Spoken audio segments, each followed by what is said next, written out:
We begin Parshas Vayikra. We begin the third book of Moses this week. And we all know we finished Sefer Bereshis Shmos. We all know that the five names of Bereshis, Shmos, Vayikra, Bamidbar, and Dvarim. And Bereshis is known in the Sifrei Chazal as the Sefer HaYetzirah, the book of creation, for obvious reasons. Not just creation, but the Avos, Ma'isa Avos, Simon Labanim. We get a lot of things we get from our Avos. Sefer Shmos, the book of Golus V'Geula, the book of exile and redemption. And even though the last couple of parshas we read, from Truma to Tzaveh, Kisisa, Vayakra, Pekude, seem to change to the Mishkan. So how does that have to do with the book of Golus V'Geula? I understand the Jews being in Mitzrayim, and then the Jews going free, and perhaps Matan Torah, perhaps the Jews accepting the Torah.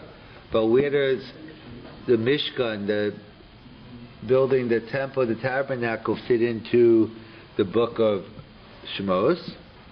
So the Ramban, as an introduction, points out, is, as they say, you can't take them, you can't move the mountain, so you have to take the lesson of Sinai. You can't move the mountain, but it's like a portable Sinai. We take all the principles we've learned at Matan Torah, and we take it with us. And it's always combining the traditional way with innovative ways, because we know the question is, does Jewish law change? So it depends what you mean by change. If you ask me a question now, and you ask me the same exact question 200 years ago, I might give you a different answer. But if you ask me about the principles given at Mount Sinai, that will never change. So this one example I always give is the example of, and since we're starting the book of Vayikra, it's appropriate to give an example about Kohanim, since the book of Vayikra is known as Torah's Kohanim. The example given is that if someone came over and asked a rabbi, a rav, could a wife of a Kohen, we all know the halacha is, we're going to learn in a couple of weeks, Parashas Emor, that a Kohen cannot come in contact with the dead. He can't be in the cemetery.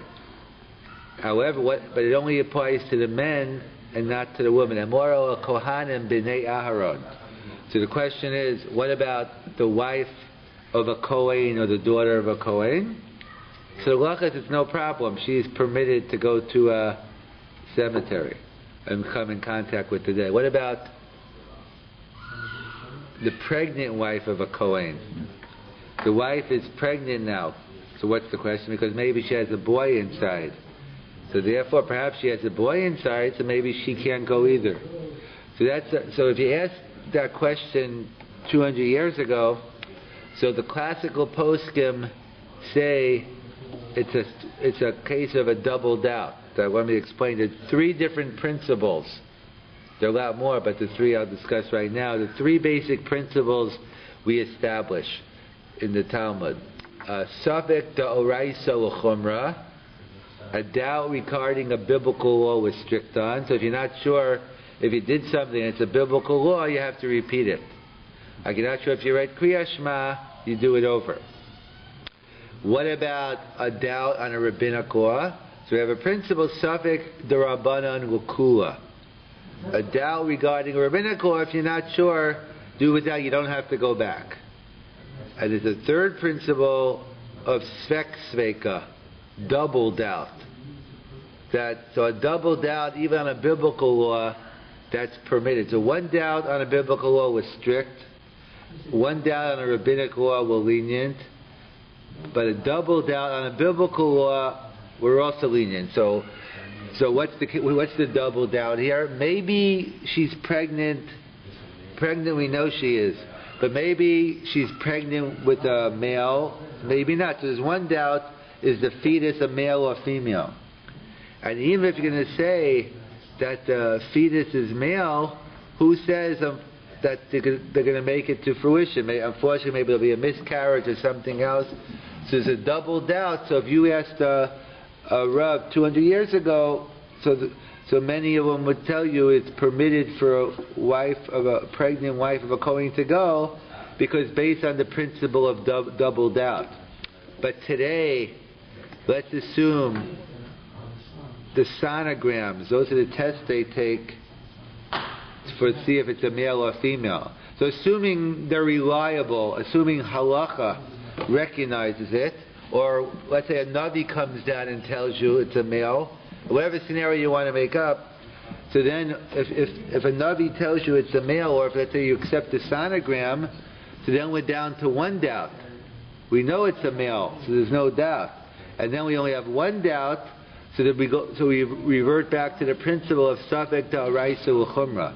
So this is an example where the principles always stay the same, but when you apply it to a different reality, you're going to get a different result. So therefore, before 200 years ago, you didn't know whether it was a male, so that was a double doubt. Double doubt is permitted.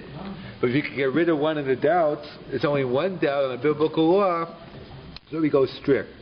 So that's what the Mishkan was all about. We take the message of Sinai and we take it with. That's an extension of the Gula, Har Sinai, and we take the message with us.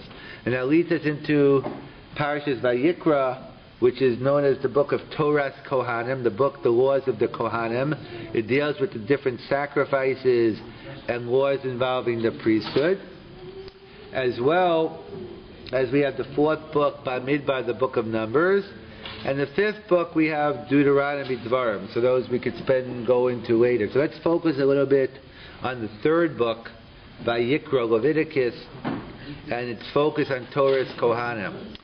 So since we're going to be dealing with the many different sacrifices, let's just take a step back and discuss what is the purpose. We don't bring sacrifices today. What was the purpose of bringing karbanos? Atonement. Right, so an element of atonement, that's true, that you bring a karban after a sin different times, right? That's like a karban chatas, right? Any other suggestions? Praise. Yeah, perhaps, we'll see. I'd like to propose a hidden reason. Oh, I like that. I like the way that sounds, yeah? The meat, when it's burned, produces a gas. At the site where the temple in Jerusalem exists, there's a very strong updraft. Gas gets sucked up into the upper atmosphere. And I believe that gas acts as a catalyst to produce the gas that covers the earth, so the inert gas. What's it called? That causes sunlight. What's that gas called? Ozone. The ozone. I propose that to you as an idea to be investigated. Oh, very interesting. Would you like to know my reasons for coming up with it? Sure. First of all, we're told that the whole animal has to be burned, including the dung as well. Not just the animal, but the dung as well. What possible reason could there be for burning dung?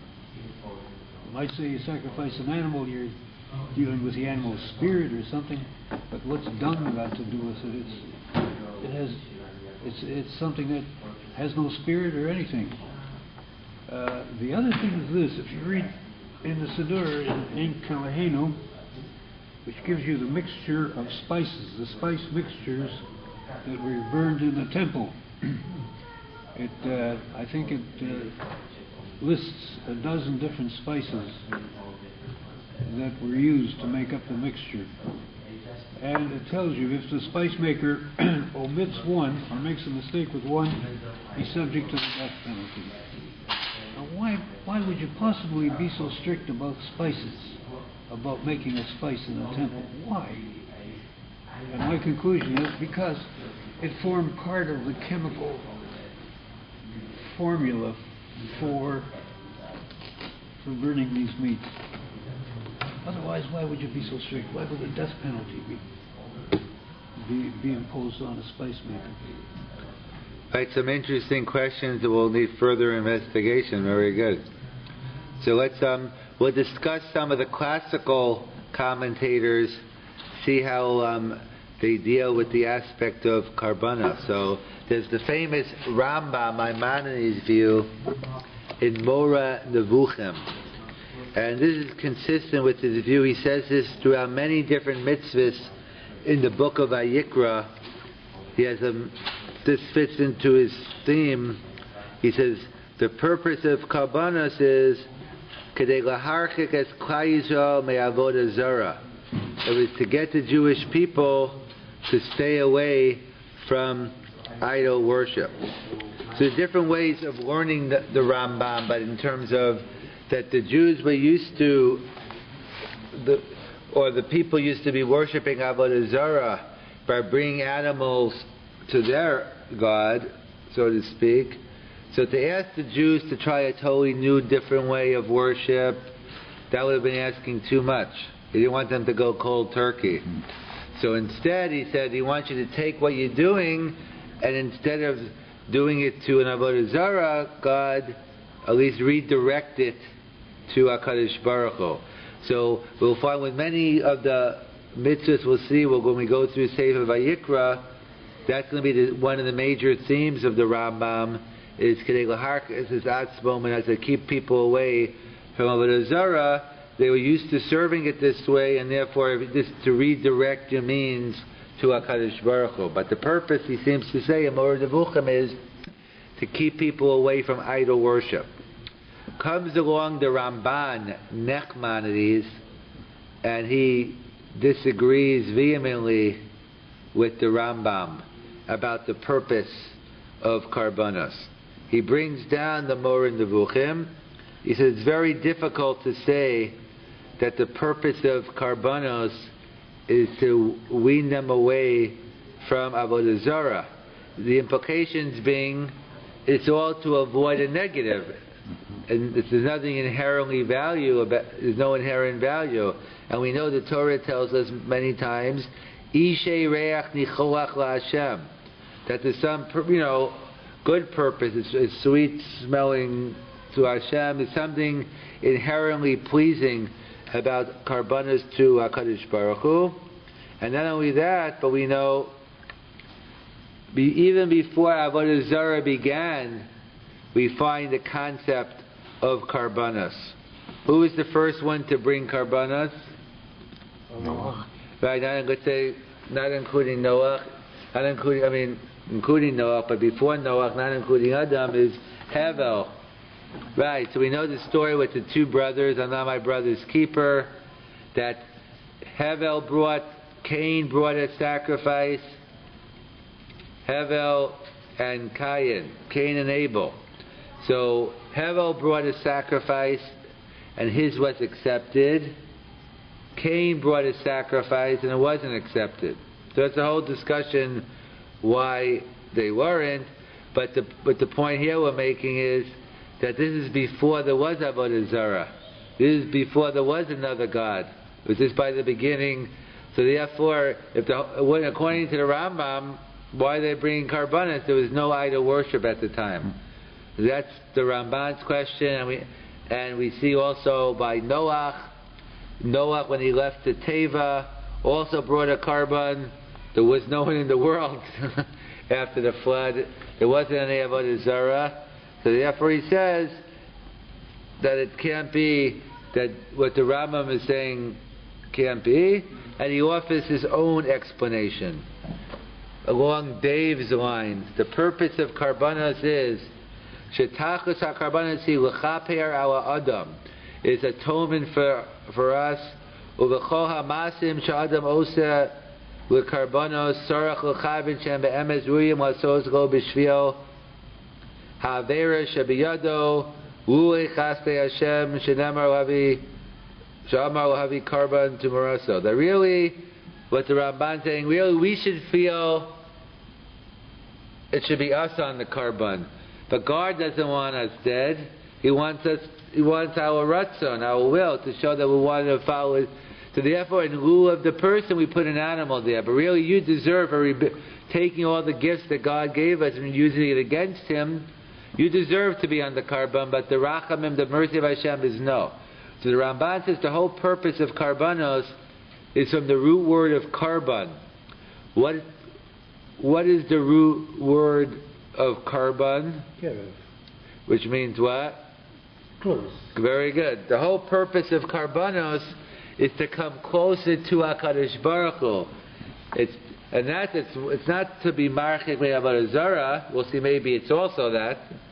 But the Ramban says the main purpose of karbanos is to get closer. And that's why it says that Hevel's was accepted, Cain and not Abel. As Rav Alpert explained, if you look at the pasuk, it says, the Hevel hevi gamhu, and Hevel also brought himself. God doesn't want you to appease me, go bring a nice piece of meat. That's not what He's interested in. He wants you to be sincere. He wants you to give over yourself.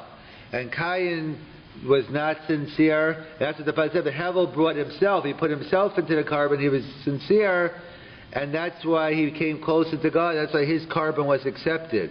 And that's why Noach brought, all these people wanted to come closer to God. And you can't say it was to wean ourselves away from the Zara. There was none. So that's a major dispute, Maimonides and Nachmanides, which you'll have throughout Vayikra, on what is, in fact, the Rambam writes and others write, the purpose. We read a couple weeks ago, Savasho Gadi Bachalev Imo. You can't mix milk and meat together. And it says it 3 times in the Torah. And we learn out one that you can't cook it, you can't eat it, and you can't get benefit. So why is it usually we're concerned about eating non-kosher? There's no prohibition to cook non-kosher food as long as you don't eat it. And also there's no, so why is it the Torah writes an issue of bishul? I can't cook milk. Why is the focus on cooking? So the commentators point out, because that was very prevalent during that time, that they used to bring to their avodah zarah, used to cook milk and meat and bring it in terms of gratitude. So again, so we direct our gratitude to HaKadosh Baruch Hu, but it's the same concept. Many different halachas brought out in Vayikra. The Rambam seems to say it was to take us away from idol worship. And the Ramban disagrees and says no. It's a much more inherent positive thing. The purpose was to get closer to God. In fact, that's an interesting dispute we had last week, the last 2 weeks, in terms of, is a whole discussion when exactly the mitzvah of the Mishkan was given. We know in the way we have it, Parashas Truma has the building of the Mishkan, and Kisisa has the sin of the golden calf. So it's a discussion among the commentators what actually happened first. Was the Mishkan given first or no? It was only given after the sin of the golden calf. And what was the reason? So, because we have a principle, Ein Muktam Amuvcha, the Torah is not a history book, it's not teaching me the lesson. So what comes out from each of those opinions? If the Mishkan was given first, that means there's inherent value in the Mishkan. And there's so many psukim in Navi. But if you hold that the mitzvah, the Mishkan was only given after the sin of the golden calf, you think that the whole purpose of the Mishkan was to atone for the sin of the golden calf. So something similar that we have here. The Rambam writes that the purpose of the Karbanos is to atone to redirect the Jews away from idol worship and towards God. And the Ramban says, no, nothing to do with idol worship. How could it be? Noach, Hevel, there was no idol worship, and yet they brought a karban. The purpose is the root word, karban, to get closer to God, and that's the Hevel, Haviv, Gamhu, and that's why, that's the purpose of karbanos. Of course, sacrifice is really a misnomer. It's not a good word. It's not a good translation for karban, because it's very misleading.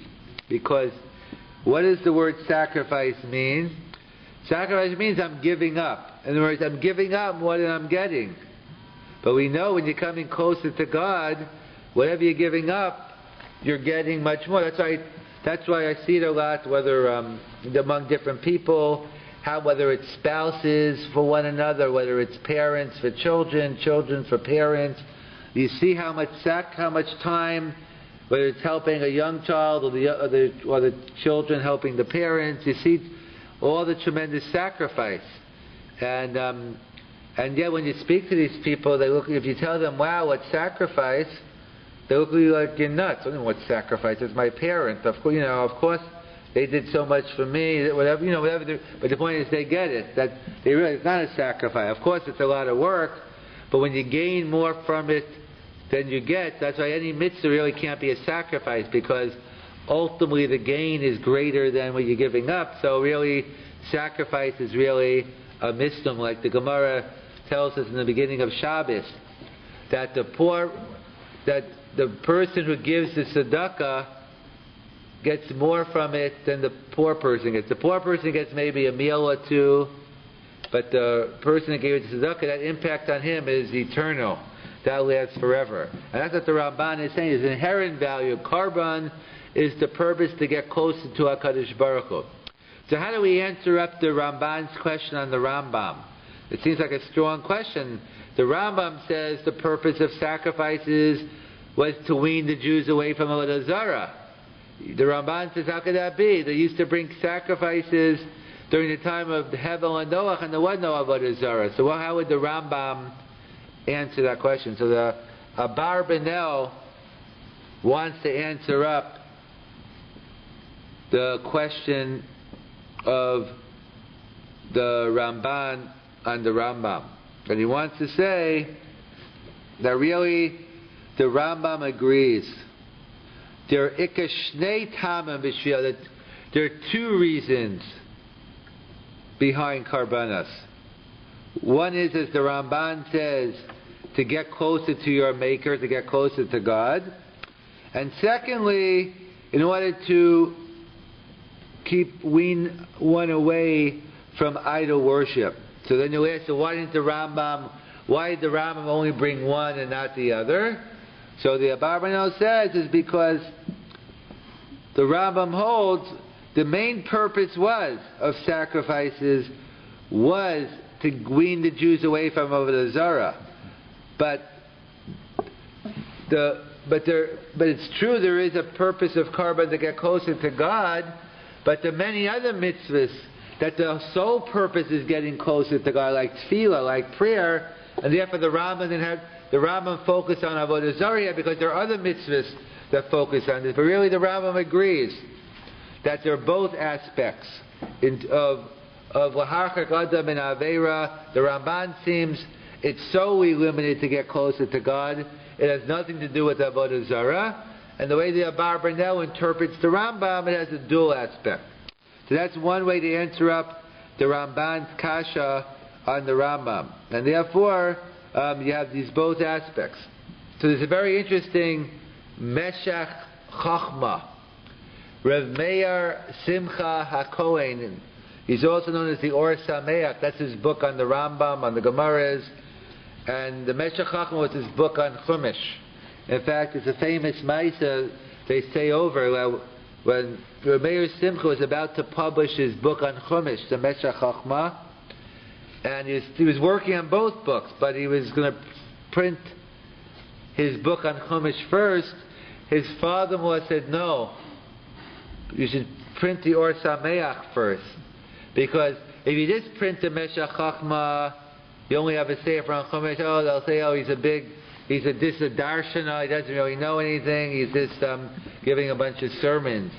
But if you write the Or Sameach first, they see what a tremendous Talmud Chacham you are, then the Meshach Chachma will become the sefer on Chumash. So I assume he listened to his father because the Meshach Chachma did come. It's a tremendous sefer, very profound, tremendous sefer on Chumash. So he explains. When we quote the Meshach Chachma all the time, we also quote the Or Sameach all the time as well. So he wants to give his own answer. So the Abarbanel wanted to say it's not really a machlokes. The Rambam also agrees to the Ramban, except that wasn't the primary. It wasn't the only reason. The Meshach Chochma wants to take a different route to answer up the dispute between the Rambam and the Ramban. So the Meshach Chochma wants to say as follows. We know there are different places, depending on time, where you bring karbanos. We all know you bring karbanos in the Beis HaMikdash, in the temple, the Mishkan, etc. And then there's something called a bama.